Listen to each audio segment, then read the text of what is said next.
Hey, my product freaks!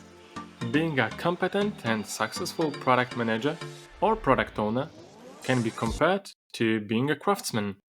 You need to know many tools, try them out, and see what works and what doesn't.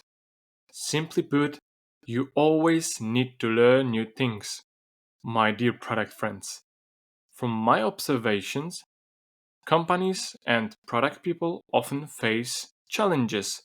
Sometimes it even drives everyone crazy. I know a few chief simplification officers in the product management world, and I think today's guest truly deserves this title. So let's dive into product strategy and welcome Roman Pichler. Thank you, Matthew. Thank you for having me. Roman, you're a book author, product coach, trainer, content creator, you're making YouTube videos and podcasts, your keynote. Which of these roles feels most relevant to you right now? Or is it something I've missed? I think you kind of nicely described the main areas of my work. In a way, they all feel relevant, they're all connected. But having said that, in terms of content creation, that is a big part of what I do. It helps me process the experiences I make working with clients. It helps me feed the workshops and training courses I run. And it's something I enjoy as a creative act. I usually start by writing an article, and then out of the article, I derive a podcast episode. And with some of my articles, I've eventually then turned them into YouTube videos. So I'm quite old school in that sense that I start with a written word. That's really great to hear about your thought process. After reading the article, your readers can dive deeper with the related podcasts or videos. That's great for us, for the product manager community, to have that continuity. Yeah, and I've learned over the years, some people prefer to read articles and books. Some people prefer to listen to podcasts or audiobooks. Some people prefer to watch videos. And to be honest, I do all three of them. So yeah, it's kind of nice to engage in the different media and offer content in through different channels. Yes, and it's also time consuming. We need to remember that whatever activity we take, it costs us time and focus. Sometimes we lose focus on what's more important and get attached to something we feel closer to. But let me get back to the main topic. In different companies, I've seen situations where the company has a vision, PMs are asked to create roadmaps, and PBIs appear on the team's list of items. From my perspective, what's often missing is a clear strategy to rely on. Is it only me, or should we establish strategy right from the beginning? I'd agree with the last bit that you said that, generally speaking, you really want to create a product strategy right from the beginning of the product lifecycle, right from when you think about building a brand new product, offering a brand new product. Having said that, I also think it's really helpful to distinguish different types of strategies. So strategy is important, yes, but it's also important that we talk about the right strategy. And there are three different types of strategies that I commonly like to distinguish. The first one is the business strategy, and that's essentially the approach that we've chosen to make the entire business successful or keep it successful. And then, you might want to use a framework like Playing to Win, which was developed or co-developed by Roger Martin to describe your business strategy. Another strategy, and usually any business needs a business strategy, I would argue. And then the other strategy you always, I would say, need is a product strategy. But for me, a product strategy describes the approach that we've chosen for an individual product or a product line to make that product successful or keep it successful. You can think of it as a decision-making framework that guides product discovery and guides product delivery and ultimately helps us discover and design the right user experience, discover the right features, and then deliver those features. But what's sometimes needed in between, particularly in established and larger organizations, is a product portfolio strategy. So that sits between the business strategy and the product strategy and describes the approach to make a group of products, a product portfolio, successful. Think about a product like, say, Microsoft 365, formerly known as Office, Microsoft's productivity tool suite. If I was in charge of Microsoft 365, I think I'd be keen to have an overarching strategy that then guides and directs the individual strategies of Word, PowerPoint, Excel, and the other portfolio members. Again, strategy is important, but it's also important to be clear on what strategy are we talking about and understand that product people, in most cases, are responsible or should take care of or work with a product strategy, not necessarily a business strategy or portfolio strategy. And I'm emphasizing this because I've seen product teams that essentially used a portfolio strategy and in some cases a business strategy. And those strategies, they can be really valuable, and generally speaking, they are valuable. But in order to direct the discovery of the right product backlog items, they're too high level. They're not specific enough. So, in that situation, the product owner or product manager should focus on product strategy, but also collaborate on portfolio strategy. Or, as product managers, we should also be included in the discussion about the portfolio.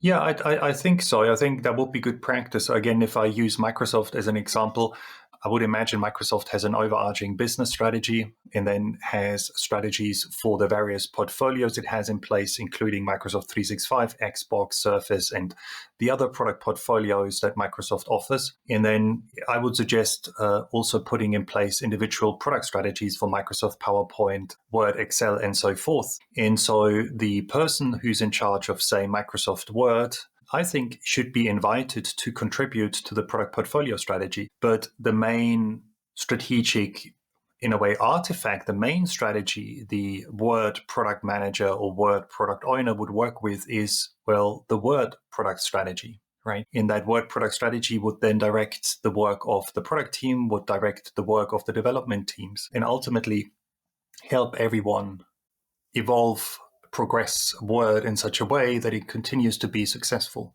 You mentioned Microsoft as an example of the difference between product strategy and product portfolio. But is it the same for startups and large international companies? Now that's a great question. So startups usually only need a business strategy and a product strategy, and sometimes if it's a very young early stage startup, you can even get away just with a business strategy, because in that case you're likely to have only a single product you're developing. But nevertheless, I would suggest that you start thinking about differentiating those two strategies early on, because again, the business strategy is about growing the organization as a whole, the business as a whole, and the product strategy is about growing an individual product. And these strategies, they have different purposes, they have a different focus, and also I would argue, they're best articulated, they're best captured using different tools. So, for instance, I mentioned Roger Martin's Playing to Win framework to capture the business strategy, but I wouldn't necessarily use the same framework to describe a product strategy. For the product strategy, I might be biased here, but I would prefer to use an approach like my product vision board or something similar that is more targeted towards an individual product. So horses for courses, as they say, different strategies at different levels benefit from different tools and different approaches. Since you mentioned your free online materials, I'd like to ask you about one thing. In one of your articles, you said the connection between vision, strategy, roadmap, and backlog is bidirectional.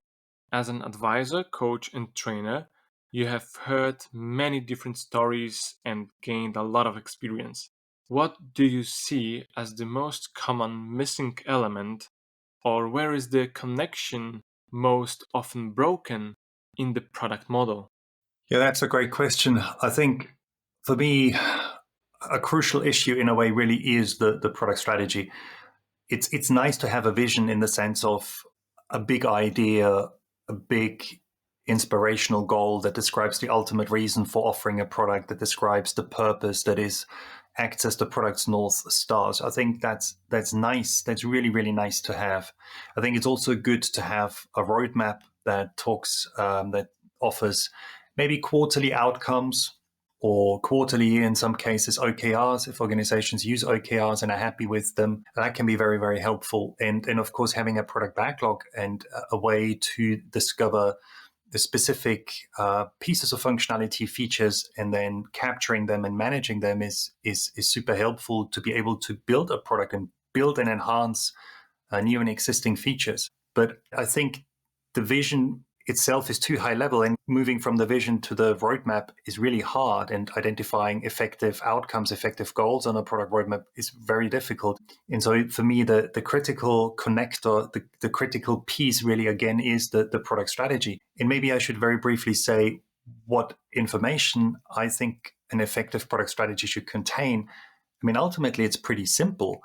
A product strategy should talk about the users and customers, if there are customers, the prospective users and customers of the product, the people who currently use it or the people who should use it and or who should use it in the future, so the target group, who are the beneficiaries of the product. And then the strategy should say, why would those individuals want to use the product? So what is the specific benefit that the product will offer to them? What is the specific problem that it will help them address? Or what job will it help the individuals do? And then what are the business goals? Why should the organization spend money on developing or progressing the product? Is it to generate revenue? Is it to achieve a certain profit margin, for instance? Is it to reduce cost, increase productivity? What is the positive business impact that you anticipate with the product? And then finally, that's particularly helpful for commercial revenue generating products. What are the standout features? What are the things that differentiate the product, that set it apart from alternatives, from competing products? So, those are the key pieces of information that should be available. I'd argue have to be available, so you can then create an effective product roadmap and choose the right outcomes, and ultimately also choose the right features and the right user experience. I mean, to put it in a very simple way, it's virtually impossible to write the right user stories or tell the right user stories if you're not clear, if you don't understand who the users are and why they would want to use your product. Of course, we can write down those in any user stories at any time, but if we lack these pieces of information, the user stories might be wrong and they're likely to be speculative. So really understanding the users and understanding their needs is fundamental to making any meaningful product decisions. So for me, that always has to come first. It has to come first before we then build a product roadmap and stock a product backlog, or start building any product increments. I really like the simplicity of your online materials. Is it about the product vision or the Go product roadmap? Everything is very simple to use, and I think it's even kind of generic, meaning you can use it for different products, for different needs, and at different levels of the organization.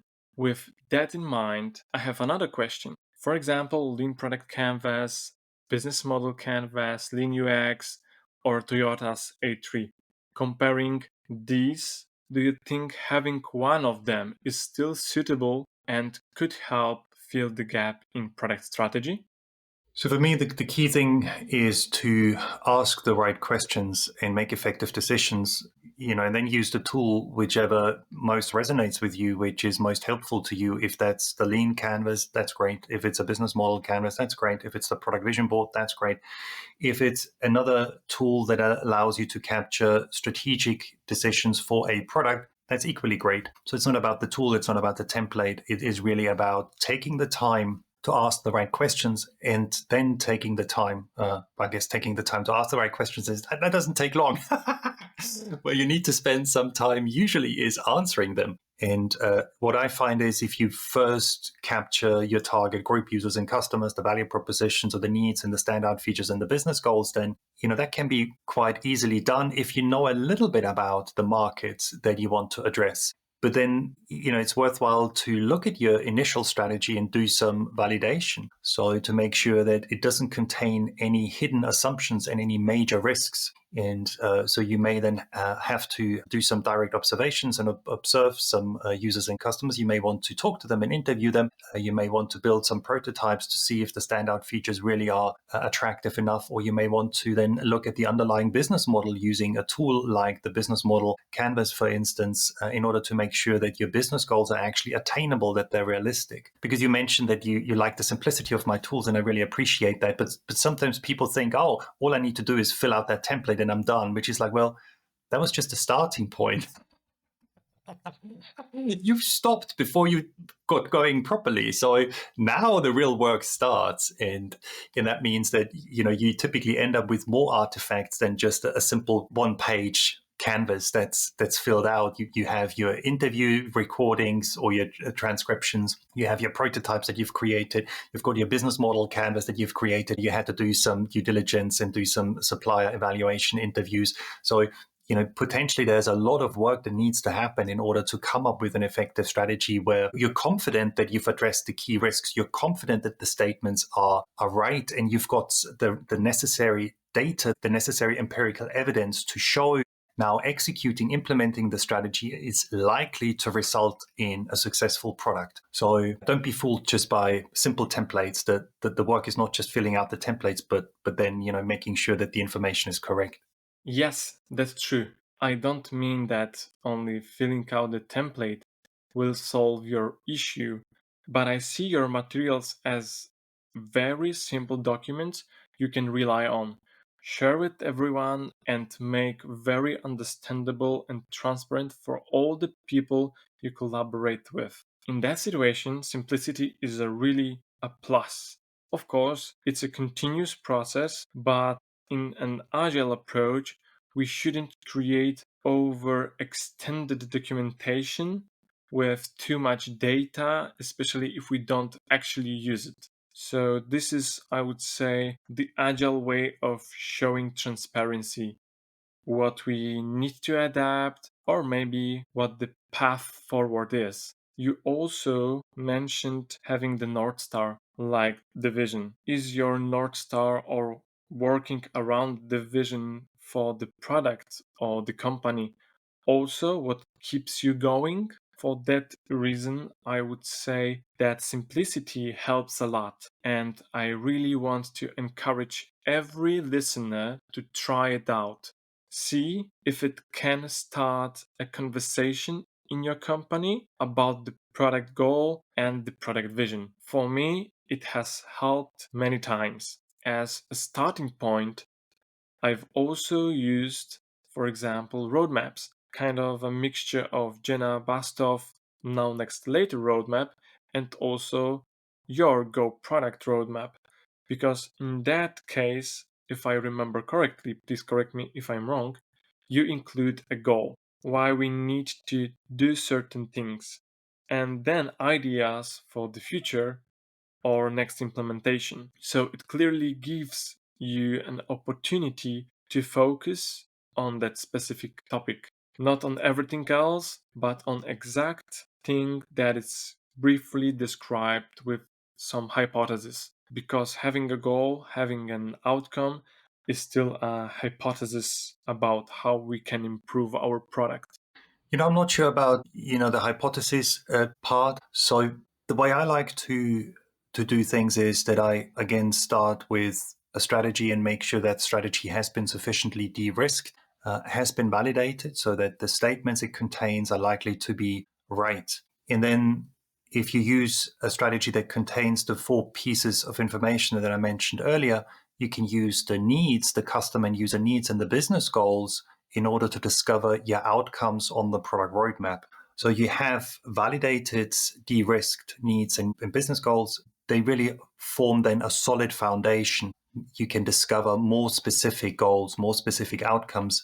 But any outcome, any goal that you put on your roadmap should be a step or should help you meet the needs and business goals in your strategy. In that way, you join together the strategy and the roadmap, or I should maybe say the strategy guides the roadmap, and the roadmap shows how you intend to implement, to execute the strategy. How should I put this? So there's no guarantee that you'll come up with the right outcomes on your product roadmap, even if you have a validated product strategy. But the risk that you come up with speculative outcomes or outcomes that are irrelevant or wrong is really pretty low because you have that solid foundation, because the strategy acts as the decision-making framework or offers you guardrails that guide you in choosing the right goals, choosing the right outcomes. I'd say that if you have a lot of uncertainty or a significant amount of uncertainty in your product roadmap, then you may have to go back to your strategy and look at your strategy and check that it's solid enough, that it has been validated. Because again, I'd argue if you have a validated product strategy, you should be able and you should be pretty confident that to choose effective or right goals, right outcomes on your product roadmap. The features, I like to include sample features on a product roadmap, but they are optional. On any outcome-based, goal-oriented roadmap, features are optional, and outcomes always come first. So the goals, the outcomes, the objectives, that's really what matters. They matter. The features, you can add them if they're helpful, otherwise don't worry about them. But the idea is that the features show what might have to be done in order to deliver, to implement an outcome and achieve a goal. But I always say keep those features big and huge and coarse-grained. So no user stories, no epics, no detailed product functionality. You really want to avoid any overlap between the product roadmap and the product backlog. So the more detailed product decisions, the more detailed functionality will be kept in the product backlog or will be discovered in the context of the product backlog at some point in time. And then only 3 to 5 per goal, with a preference on the smaller number. And any feature has to help to meet a goal. So you can't just include a feature you can't add, or you shouldn't add. You can do anything you want, but you shouldn't add a feature to an outcome-based product roadmap only because, say, an important or powerful sales rep tells you so. So you then have to go and look at your roadmap and see, is there an outcome, is there a goal that this feature would help meet, that this feature would support? And if that's not the case, you have two choices. The first choice is you change the product roadmap, you amend it, or you reject the feature request. Goals come first, features second. Yeah, thank you for the clarification. I can now use your material more consciously. Thank you very much, Roman. And dear listeners, please remember we just discussed Roman's tool. His perspective on his material is the right one, how to understand it and how to use it properly. Great. Just a couple minutes ago, you defined different types of strategy: business, portfolio, and product. Keeping those three types in mind, where should we allocate the go-to-market strategy? Is it with the product one or the business one? Yeah, that's a great question. So for me, that sits more in the context of the product strategy. And I would suggest that it should be created collaboratively between product management and marketing, or between the product manager, scrum product owner, and the marketeer. And one way to achieve this is to form a larger integrated or extended product team. I think I first came across product teams in Marty Kagan's books, particularly in his book Inspired. I think might have even been the second edition. I think product teams, the way he defines them, can be very useful. And he tends to say, "Oh, product teams, a product manager, it's a UX designer, and an engineer." For me, it's helpful to also include quality perspective and have a tester included in the product team. But in order to make sure that there's good collaboration with the stakeholders, I also like to suggest including some key stakeholders and having them as members of the product team. So that might be a sales rep, might be a marketeer or customer support team member. And I'm mentioning this because that's a way to then foster effective collaboration, encourage collaborative creation of a go-to-market strategy, and also ensure that, the go-to-market strategy is in line with the product strategy, but also aligns with the product roadmap and vice versa. You already answered the next question I had. I wanted to ask you about something you mentioned in one of your YouTube videos, that the product team should be a mix of personalities and also could include a marketing specialist. I think we can all agree that creating a product team should involve people from different parts of the company. That way, we make sure we create real value. meet customer expectation, and solve their problems. With that in mind, we can also do better discovery. That's my opinion on it. Yeah, I think generally it's very helpful to try and so, or maybe I should back off a little bit and say, when it comes to stakeholders and stakeholder engagement, stakeholder management, there are two common mistakes that I've seen products people make over the years. The first one is to try and please the stakeholders and say like, well, I'm the product manager, I'm the Scrum product owner. My job is to make sure the stakeholders are happy. So if a stakeholder comes to me with a request, I'll do my best to accept it and I'll implement it. Well, I'm not sure that that's always helpful. In the worst case, you do this and your product becomes a Frankenstein product, a loose collection of features that don't really belong together, don't work together well. And so your product has a poor value proposition and a horrible user experience. The other attitude, the other approach that I've witnessed over the years is that product people say like, oh, those pesky stakeholders again, go away. We call you if we really need you. We know everything here. I'm the product expert. Go away, go away, go away. Of course, I'm exaggerating here, but I don't think that's helpful either, because even if you're very knowledgeable as the person in charge of the product, it's very difficult to get all decisions right. And it's difficult to know everything. And it's difficult to know everything about the sales strategy and the sales channels and the sales collateral. It's very difficult to know everything about marketing and marketing strategy, marketing channels, marketing collateral, and so forth and so forth. So for me, the solution is to change the way we relate to the stakeholders, particularly the important stakeholders, the key stakeholders, and move away from a somewhat adversarial or antagonistic approach to a more collaborative one, and try and pull those individuals or the right people in. And as I said earlier, include them or consider including them on the product team, having them as members of this extended, bigger or integrated product team. And that's not a new idea. That's been around for many years, if not decades. It's just something that I find is often overlooked and something that is often missing. Often product teams are those small teams just consisting of 3 people, maybe 4 people. And often you then lack the expertise to make effective product decisions, particularly decisions that relate to product strategy. So for product discovery and product delivery, these small product teams, can often do a good enough job. But if you now want to empower product teams, and that's something I like to suggest, if you now want to empower product teams to make strategic product decisions and own the product strategy, then you usually need to extend them. You need to complement them with key stakeholders. It's really great to hear that, because I see a lot of value in your statements. But let me check if I understood you correctly, especially about the key stakeholders. I had the feeling that what many companies call a key stakeholder often means the hippo. But what I heard from you is that the key stakeholder really means the person or group of people who can help deliver a better quality product.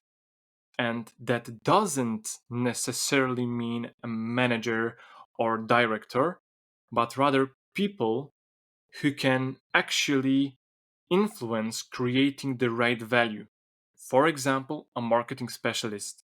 Yes, absolutely. So in order to find out who the key stakeholders are, often you need to do a little bit of stakeholder analysis, the various tools available. The one that I like to use and recommend is the Power Interest Grid. And so if you use the Power Interest Grid, and the Power Interest Grid encourages us to group stakeholders into 4 quadrants, depending on, their interest, how interested they are in the product and how much power they have. The way I like to interpret power is that I say, somebody is powerful when we need the individual's expertise and support to make the right decisions and progress the product. So, ask yourself, is a stakeholder interested in the product? And do you need their expertise, their knowledge? Do you need their support, maybe even their collaboration, their work, in order to make the right product decisions and progress the product? And so a marketeer might be a key stakeholder, as the individual would then help you identify the right marketing channels, for instance, and the right customer relationship. But the individual then would also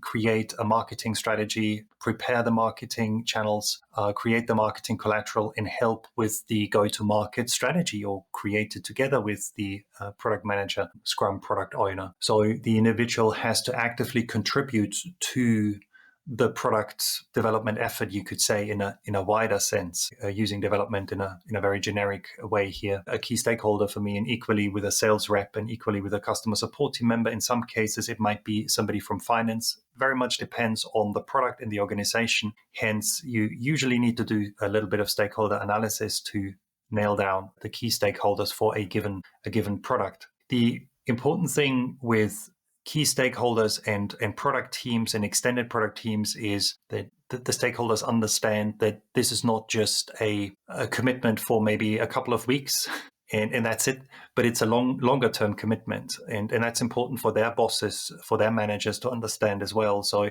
it's not usually a huge amount of time that is required in order to be on the team. It's usually quarterly strategy meetings. And it's then, I like to recommend that product team members or stakeholders who are on the product team also show up at least once a month at the sprint review meeting or a similar meeting, or operations meeting if you do Kanban and you have operation meetings, in order to not only understand what's happening at the strategic level, but also what's happening at the tactical, the delivery level. I think that's really valuable to have a holistic outlook and a holistic understanding of the product and how the product progress is manifesting itself. So yeah, not a huge amount of meeting overhead, but still there's some effort that has to be, it does require a certain amount of people's time.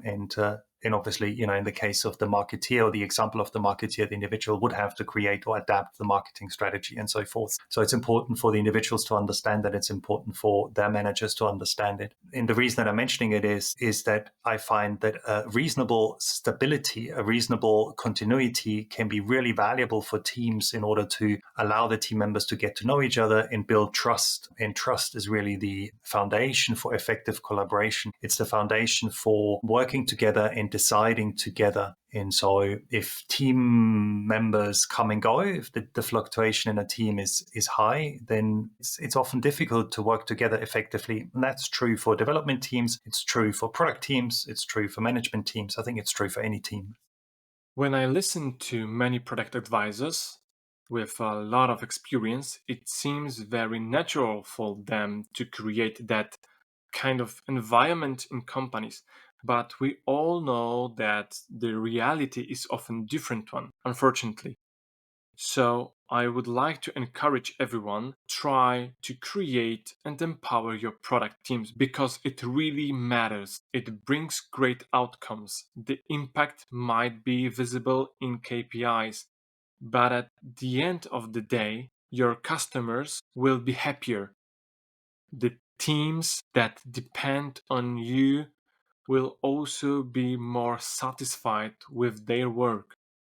So just to conclude both what Roman said and from my side, yes, I would really like to hear more people inside companies, not only product advisors, thinking this way and being open to working like this. Many times I've seen they don't have the mandate to empower their teams and their product.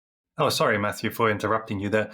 But no, I think it's really valuable what you're saying. So to a certain extent, I'm painting here maybe a vision or a somewhat idealistic picture, certainly for some of the listeners.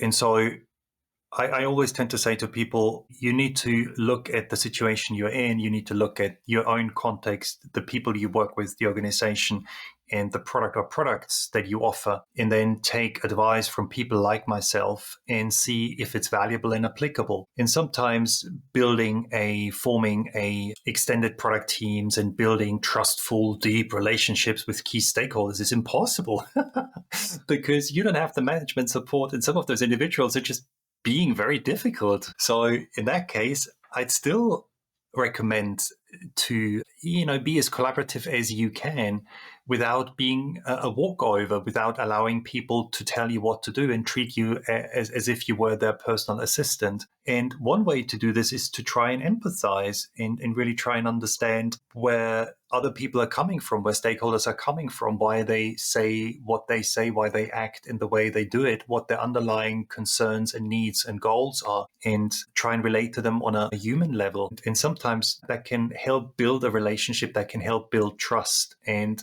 it might eventually lead to forming an extended product team. You always need to look at the context you're in and then take advice with a pinch of salt, and certainly, use the advice that is helpful and applicable, and don't worry about the rest. Having said that, that's the final thing I'd like to say. It is ultimately, if you want to be successful with products and you want to be successful with product management, you have to get organized properly and you have to set yourself up effectively. And I think that's a mistake many organizations make, and many organizations have started to build product management organizations over the past 10 odd years. Product management as a profession has grown tremendously, but often the way product teams and product management organizations are set up is not effectively. I still meet product managers who act more as project managers. So they're product managers in title, but not in terms of the work that they do. I equally often meet product managers and product teams that aren't what I would consider to be sufficiently empowered. Sometimes people lack skills and knowledge, not because they don't care or not because they're not smart, but simply because they haven't had the opportunity to acquire the relevant knowledge and acquire the relevant skills, so then they're not receiving the support from the organization they could and should do. And of course, if that's the case, then it's no surprise if product management is not working as well as it could, and if the resulting products aren't maybe don't create as much value as they should do. Yes, thank you very much for sharing your knowledge. I really want to promote that. So, guys, remember what Roman said. It's very valuable. Think about yourself, always in the context of your company. Don't be scared and try things out. Let's experiment. Let's aim for 1% improvement to see what works and what doesn't. As I mentioned a couple of times before, your free materials seem very universal. No matter what product you develop, they can be applied. That's great. But if we must use the specific tool a company already works with, A3, business model canvas, or something else, are there still common principles to follow when setting up a product strategy? I think so. Yes, I think so. So for me, a really important principle is to start with the users and the user needs. So for me, that really has to come first. It's debatable if you should literally start with the users and then discover the needs, or if you should start with the needs and based on the needs discover the right user group, the right segment. But strategizing, making strategic decisions is really about creating value for humans. That's at the heart what it's about. How can we create value? How can we create more value for humans? And any business model is only sustainable if the value that we offer, a product's value proposition, is strong enough. Finding the right target group, finding a group that is big enough but maybe not too heterogeneous, and finding a need or a small number of needs that are worthwhile addressing and can be addressed, and those needs are strong enough and people want to see them addressed, or once they've experienced that benefit, they don't want to miss it anymore. That is at the heart of strategy and strategic decision making. And that's where you should start, no matter which tool you use. So I'm not a big fan of starting with the business goals. There's some strategy approaches that suggest that. And, I don't want to be judgmental. One approach that comes to mind is impact mapping. So I think that generally speaking, impact mapping can be a very valuable framework. But the thing, as I said, I don't really like so much about it is that you start with the business goals. At least that's my understanding. And I think the historical reasons why that is, partly because it was initially developed in an agency context. That's at least my knowledge. I might be wrong there, but that's my knowledge. And so, if you're an agency and a client comes to you, then might be a good idea to say, like, what is your goal as a business to your client, and get that clear first and foremost, because that's the primary goal you need to satisfy as the client is paying you. But for products generally and for product strategy in general, as I said, start with the people, start with the users, start with the customers. Thank you very much, Roman, for everything you have shared today and for finding time for us. As we are at the end of the episode, I always ask my guests for their final thoughts. So, what are yours? What are my final thoughts? So, product management in general, I think, is for me.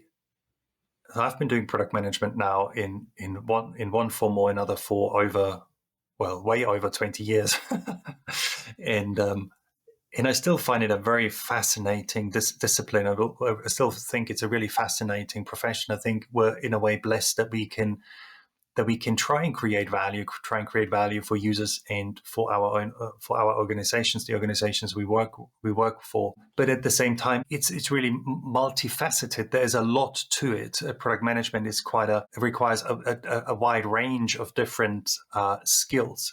So don't feel overwhelmed, but focus on those aspects and focus on those skills that help you most in your current job, and maybe help you develop and grow and take the next step that you want to take.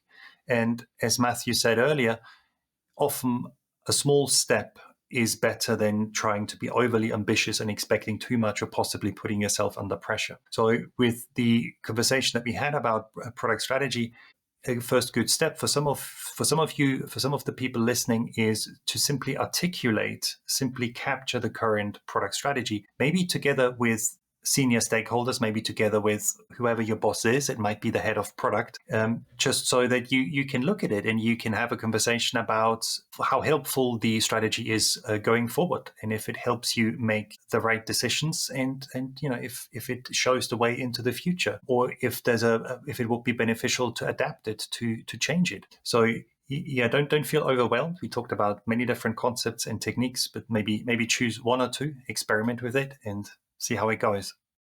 Thank you for that conclusion, Roman. Link to Roman website with all great and nice to read articles you may find in the description of the episode. And you, dear listener, remember to rate it, subscribe it, put the thumbs up, leave a comment, and share this podcast on your social media.